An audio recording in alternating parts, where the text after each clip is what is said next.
एक म्हणजे माझी पुतणी पुण्यात आत्ता 10वी झाली. तर ती 7वीतनं 8वीत जेव्हा चालली होती तेव्हा तिचा मला फोन आला की अरे माझ्या आधीच्या वर्गातली मुलं जे बाक हां, सोडून जातात ना, हां, आणि हां. बाकावर आपण जाताना कर्कटकाने लिहून जातो. तर ती म्हणली माझ्या आधीच्या बॅचनी ह्याच्यावर #भाडीपाशास्त्र असतं ते असं लिहिलंय. तर ओह माय आम्हाला असं गॉड! वाटलं की ह्याच्याहून मोठी पोचपावती नाही की आपल्या एखाद्या शाळेच्या बाकावर कोणीतरी कोरते आपलं नाव.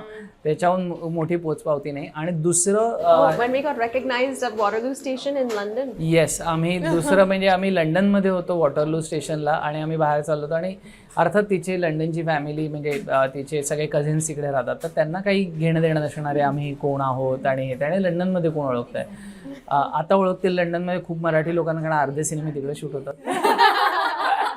पण तेव्हा कोणी ओळखायचं नाही. तर तेव्हा आम्ही फिरतो आणि वॉटरलू स्टेशनला आम्हाला थांबून एकांनी फोटो बिटो काढला आणि तिच्या फॅमिलीलाही सरप्राईज झालं की इकडे कसं.